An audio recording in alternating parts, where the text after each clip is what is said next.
If you disagree with this sentiment, I don't need your business. Matt Stone, co-creator of South Park, has finally responded to the controversy surrounding the show's viral takedown of Rachel Zegler. Is it just comedy, or is there something deeper at play here?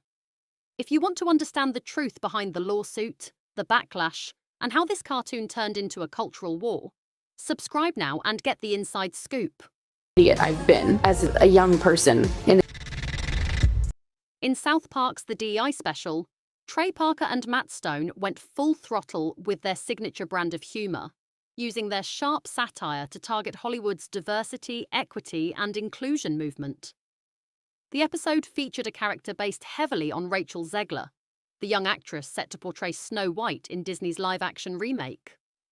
Zegler's Snow White was portrayed as a woke, ultra-feminist princess who constantly ranted about empowerment, dismantling patriarchy, and rejecting traditional gender roles. She was, in essence, the embodiment of everything that South Park believes is exaggerated in Hollywood's diversity push. Coming into her own power before she can... The character parodied Zegler's real-life stance, which had been outspoken about making Snow White a more independent modern princess who doesn't need a prince to save her. In one scene, the princess yelled, "I don't need a man, I'm the CEO of change," while the townspeople ran away in fear. It was over the top, ridiculous, and the kind of parody South Park is known for. We knew it in Colorado, yeah. What's up, man? As the creators, Parker and Stone have always taken aim at society's hypocrisies, and this episode was no different. "We're just holding up a mirror," Stone said. "If the industry can't laugh at itself, then we're in real trouble." But Zegler wasn't amused, feeling personally attacked by the exaggerated portrayal. that surrounds that dream that I never thought would come. Just days after the DEI special aired, Rachel Zegler hit back with a $100 million defamation lawsuit against Trey Parker, Matt Stone, and the production company behind South Park. Zegler's legal team didn't just call the episode a parody, they argued that it crossed a line into character assassination.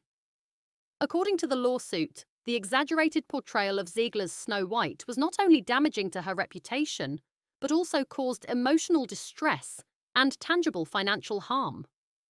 The suit claims that after the episode aired, several roles Zegler was negotiating for went cold, and the actress found herself removed from industry conversations. Casting and writing in movies. Zegler's lead attorney, Michelle Rankin, issued a statement saying, "What South Park did was not satire.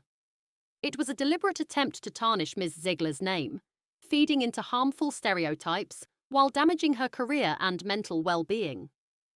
Adding to the chaos, Zegler reportedly received a surge of online hate, including death threats, all of which she directly linked to the South Park episode. The lawsuit sent a powerful message. This wasn't just about jokes, it was about real-world consequences. Disney might not be named in Rachel Zegler's $100 million lawsuit, but according to insiders, the House of Mouse is seriously sweating. Behind closed doors, Zegler's legal team is reportedly pushing to subpoena Disney's internal emails, casting decisions, and script drafts, arguing that South Park's parody reflects deeper issues within the studio itself. One source close to the situation revealed, if those emails surface, it could confirm that Disney executives had doubts about Zegler's image and messaging long before the DEI special aired. The live-action Snow White was already a magnet for backlash. Fans criticize everything from Zegler's comments dismissing Prince Charming to the controversial casting of the Seven Dwarfs. Then South Park aired, and suddenly the whole film looked like a cultural punchline.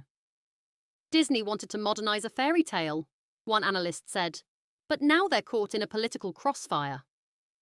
A Disney insider added, "We told Rachel to ignore it. Instead, she turned it into a national headline. It's the last thing we needed." To the public, you are simply just there to... After weeks of silence, Matt Stone finally addressed the growing controversy surrounding South Park's The DEI special in a no-holds-barred interview on a popular podcast. His stance? He's not backing down. Stone firmly defended his show's long-standing tradition of satire, saying, "We make fun of everything.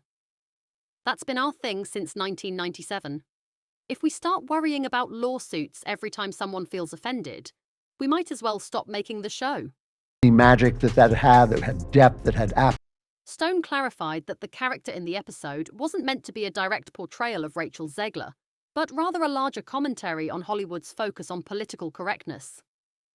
The character was a caricature of a larger trend in Hollywood, he said. Storytelling is taking a backseat to politics. While he admitted the timing of the episode was unfortunate, he stood by the idea that the satire wasn't intended to harm Zegler personally. People think we woke up one morning and said, "Let's ruin Rachel Zegler." That's not how it works. We were commenting on the bigger picture. So now it's 4 days. We come. Stone concluded by defending free speech, warning, if satire dies, we all lose. If we can't laugh at ourselves, what's left? When the case went to court, it became a media circus. Paparazzi outside the courthouse, live streams on TikTok, and commentary videos on YouTube by the hour. Rachel Zegler gave a tearful testimony. She said, "I worked hard to build my career, and then one cartoon undid years of effort. I wasn't just a joke, I became a punchline." Her legal team brought in psychologists, agents, and even social media analysts to show how her engagement dropped, how casting calls dried up, and how the parody harmed her brand integrity. But Parker and Stone's defense went hard. They brought in comedy experts, First Amendment lawyers, and even TV critics who explained the long tradition of South Park lampooning celebrities, from Kanye to Tom Cruise, to even Santa Claus. And guess what?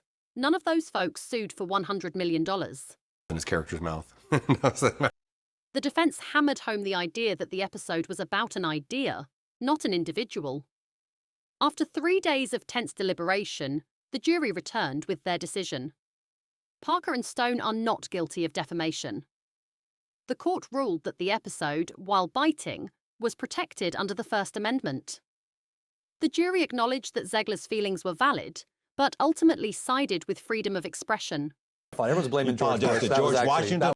Outside the courthouse, Parker and Stone said, "We respect Rachel's work and wish her success, but satire must remain free, even when it stings." Zegler didn't speak to the press that day, but her lawyer promised to explore options for appeal. Bro, when that South Park episode dropped, X didn't just react, it exploded. Memes were flying faster than Cartman's insults. Supporters of the show ran wild with posts like "Rachel got Cartmaned" and "Satire Lives Matter." One viral meme showed Snow White walking out of a press junket with the caption, "When you realise the dwarves had more screen time." 7 and very evident. Meanwhile, Dis I Stand with Zegler and Adichak's satire or slander began trending within hours.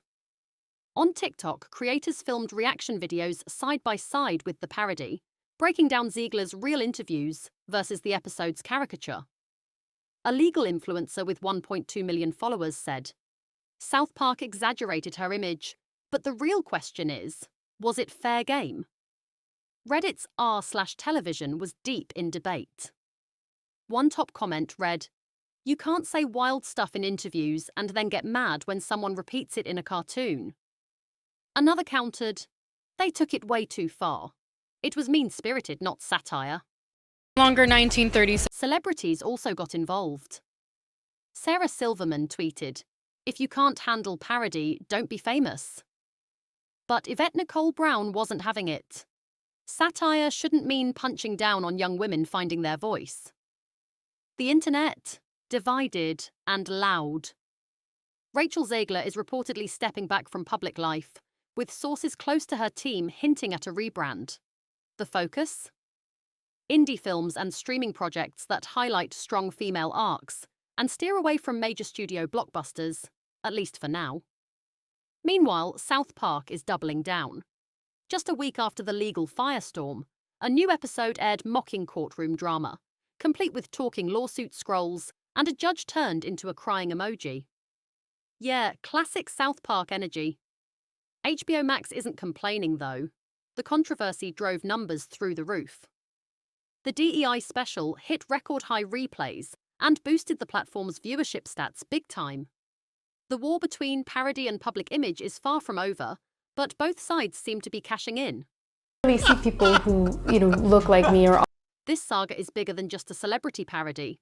It's a showdown between free speech and personal boundaries. Between creators and the culture they comment on. Matt Stone made his message clear. Comedy's job is to shake things up, not play it safe.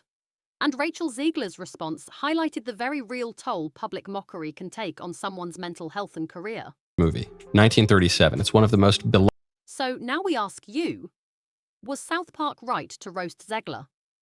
Or did they cross the line and punch too hard? Let us know in the comments below. Smash that like button if you believe in the power of satire. And hit subscribe for the uncensored truth.